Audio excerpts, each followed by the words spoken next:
آداب ویورس، آپ سبھی کی خدمت میں طارق شمیم کا سلام عرض ہے۔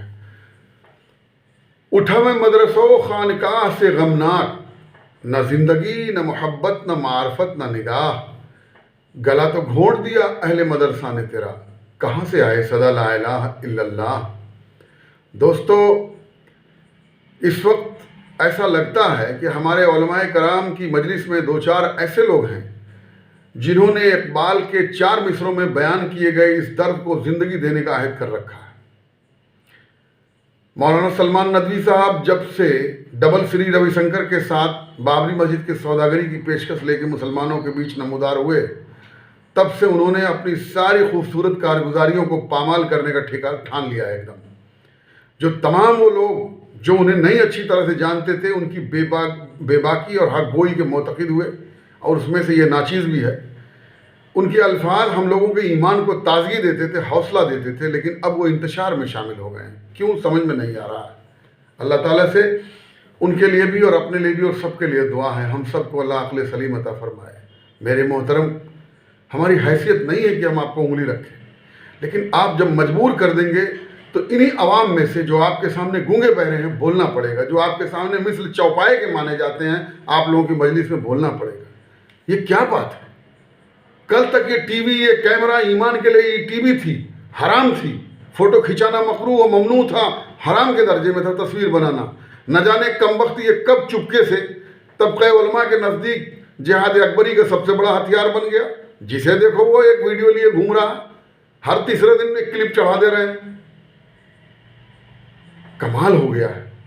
جو آپ کریں گے وہ سب مانا جائے گا؟ کیا ساری دنیا بے وقوف ہے؟ اگر کوئی آپ کے احترام میں نہیں بولتا ہے، اس کا مطلب نہیں کہ سب لوگ جاہل گدھے ہیں، کچھ نہیں جانتے۔ آپ جو کہتے ہیں ان الفاظ کو تو سمجھا جا سکتا ہے۔ قرآن کے گرامر ہم بھلے نہ جانیں، حدیثوں کے مفہوم ہم بھلے نہ سمجھ پائیں، لیکن جو آپ بیان کرتے ہیں اور پھر اسی کے خلاف کام کرتے ہیں، اتنی عقل تو ایک عام انسان کے پاس ہے۔ مولانا سجاد نعمانی صاحب نے اس قسم پرسی کی حال میں اگر کسی نے ان سے پوچھا کہ حضرت کیا کریں، انہوں نے کہا بھائی ذکر اذکار کرو، اللہ تعالیٰ کی یاد میں لو لگاؤ، راتوں کو تہجد پڑھو، اس سے معافی مانگو اپنی غلطیوں۔ کیا غلط کیا؟ آپ ان کی کھلی اڑانے لگے کہ اللہ کے رسول صلی اللہ علیہ وسلم جب جنگ بدر جو ہے سج رہا تھا تو اس وقت یہ نہیں کہا صحابہ سے؟ مانتے ہیں الفاظ کے چھلے اڑانے میں آپ کا کوئی ثانی نہیں ہے، مانتے ہیں لفظوں کے جادوگر آپ ہیں، ہم مانتے ہیں، لیکن یہ کیا بات ہے کہ ایک عالم دین دوسرے عالم دین کی کئی باتیں، وہ بھی دعا درود کے حوالے سے؟ اللہ رب العزت کا نام ہم مسلمانوں کے لیے سب سے بڑی طاقت ہے، یہ آپ بھی جانتے ہیں۔ ایک کمزور غریب آدمی بھی زندگی کی کشمکش سے جب تھک جاتا ہے، مایوس ہوتا ہے، تو اس کی بیوی اور میاں بیوی دونوں رات کو کہتے ہیں چلو سو جاؤ، اللہ کا نام لے کے صبح دیکھیں گے، اور وہ بیچارے سو جاتے ہیں، نئی تازگی کے ساتھ اٹھتے ہیں سویرے، اس رب کے نام پر انہیں نیند آ جاتی ہے۔ اسی کا تو ذکر مولانا، اور پھر وہ زندگی کی جدوجہد میں لگتے ہیں، اسی کا ذکر مولانا سجاد نعمانی نے کہا۔ کیا غلط کہہ دیا آپ کہ چلو اللہ کے رسول نے نہیں کہا کہ دعائیں کرو، اذکار کرو؟ یہ کھلی اڑا رہے ہیں آپ ان کی ایک کامیڈی سیریل کے اس کی طرح، ایکٹر کی طرح۔ توبہ توبہ استغفر اللہ، آپ جیسی جید شخصیت سے یہ امید نہیں کی جا سکتی حضرت۔ اور داد میں کھاج مامو جان کے جھگڑے چوراہے پر لے کر کے ندوا کے آ گئے، اب سوشل میڈیا پر بیان دے رہے ہیں کہ عوام ہمارا فیصلہ کرے۔ عوام ہم لوگ کیا فیصلہ کریں گے؟ آپ ہمارے اعتبار کی آخری پگڑی ہیں، آپ خود اپنا جھگڑا نہیں نپٹا سکتے۔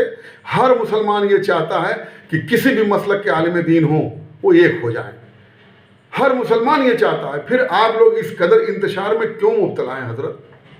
آخر کر کیا رہے ہیں آپ لوگ؟ ادھر مولانا توقیر رضا صاحب آپ کیا کم بول رہے تھے کہ انہوں نے Lallan top portal news channel پر دیویدی پترکار سے یہ کہہ دیا کہ ہاں صاحب ہم بریلی مسلک کے لوگ باقی مسلمانوں کو کافر سمجھتے ہیں۔ استغفر اللہ، جنہیں ہم جیسے لوگ مولانا توقیر رضا صاحب کو مسلکی اتفاق اور اتحاد کے سب سے بڑے علمبرداروں میں سے ایک مانتے تھے، ان کے منہ سے یہ بات کس مجبوری میں نکلی؟ چناؤ کی پوری سندھیا کو جب مسلمانوں کو انتشار کی نہیں اتحاد کی اتفاق کی ضرورت ہے، تو آپ لوگ اس طرح کی جو ہے ڈکشنری بیان کیوں دے رہے ہیں؟ یہ بات سمجھا جا سکتا ہے؟ کیا کوئی کور دبی ہے جس سے آپ سے کہا جا رہا ہے، ناگپور سے اشارہ ہوا ہے کہ یہ سب بولو؟ رحم کریے، رحم کریے آپ سارے لوگ اپنے لوگوں پر، اپنی نسلوں پر، ہمارے بچوں پر۔ ہم دیکھ رہے ہیں اگلے 10 سال میں ذبح کیے جائیں گے ہمارے بچے، ہم کچھ نہیں کر پائیں گے۔ علماء کا اختلاف اس حد تک بڑھنے لگا ہے۔ مسلمانوں کا مسئلہ رو رہے ہیں. صرف مسلمان نہیں پٹ رہے ہیں اس ملک میں. 673 لوگوں کی لنچنگ ہوئی ہے, 167 مسلمان ہیں اس میں. مسلمان تو رو لے رہے ہیں کہ صاحب ہندوتوا کے علمبردار ناگپور سے ہمارے لیے یہ پیغام جاری کرتے ہیں اور ان کے گنڈے بدماش, ان کے آتنکوادی گلیوں میں لوگوں کو مار رہے ہیں. لیکن جو بقیہ غیر مسلم 2/3 سے زیادہ وہ پیٹے جا رہے ہیں, ان کے بچے کاٹے گئے ہیں, وہ لنچنگ میں مار دیے گئے ہیں, آدیواسی ہیں, ہندو ہیں, دوسری قوموں کو لوگ, وہ کس کو روئیں گے بتائیے آپ؟ ان مظلوموں کا آنسو کون پوچھے گا؟ میرا کہنے کا مطلب مسئلہ صرف مسلمانوں کا نہیں ہے. یہ سرکار سب کی کھال میں برابر بھوسا بھر رہی ہے. یہ پورے ملک کو غریب کر کر کے پوری عوام کو اپنے نزدیک جھکانا چاہتی ہے اور کچھ بھی نہیں ہے.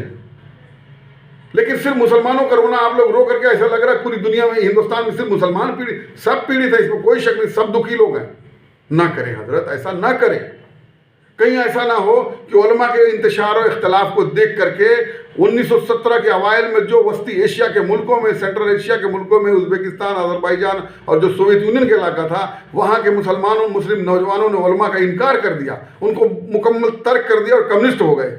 ان سب کا گناہ ان کے سر پہ جائے گا. کہیں ایسا نہ ہو کہ ہماری نسلیں, میں 2002 سے اس بات کو محسوس کر رہا ہوں, کہیں ایسا نہ ہو کہ ہماری نسلیں آپ سب کا انکار کر کے غلط راستے پر چلی جائیں. اللہ تعالیٰ کی عدالت میں بچ نہیں پائے گا کوئی جو ذمہ دار ہوگا اس کا. کوئی نہ سمجھے کہ خدا کی عدالت میں اس کی اکاؤنٹیبلٹی نہیں, اس سے بات پرس نہیں ہوگی, اس سے سوال نہیں ہوگا. ہم انسان, عام مسلمان آپ کا احترام کرتے ہیں, دل سے کرتے ہیں. اس کا یہ مطلب آپ سے سوال پوچھنے کی جسارت نہیں کرتے. اس کا یہ مطلب نہیں کہ آپ جو منہ میں آئے وہ بولتے چلے جائیں. سوچئے ذرا سا سوچئے, رک کر کے کچھ تو سوچئے حضرت. یہ پولنگ بوتھ کی دور کا جنگ ہے. آپ جنگ بدر کو اس الیکشن سے تشبیہ دے رہے ہیں. کہاں یہاں حق و باطل کا مارکا چھڑا ہے کہ آپ جو ہے وہ اہتمام دعا درود نہ پڑھے, مسلمان تلوار لے کے میدان میں آ جائے. یہ ذہنیت آپ بناتے ہیں, وہی RSS کو مل جاتا ہے, اسی میں سے ٹکڑے کاٹ کر کے, اور وہ چھوٹی چھوٹی آبادیوں میں غیر مسلمین بھائیوں کو, جن کو اتنی سمجھ نہیں ہے, وہ گوبر پیشاب تک کھا پی لے رہے ہیں آستھا کے چکر میں. وہ ان کے دوارا کہی گئی باتوں کو وہ اڈاپٹ کر لیتے ہیں اور دنیا ماننے لگتی ہے کہ مسلمان ایسے ہی ہیں, وہ جنگ کے علاوہ کوئی بات ہی نہیں جانتے. کمال کرتے ہیں آپ لوگ. یہ پنچایتی نظام سے ملک چلا ہے. 90 سال کی محنت کے بعد وہ بدماش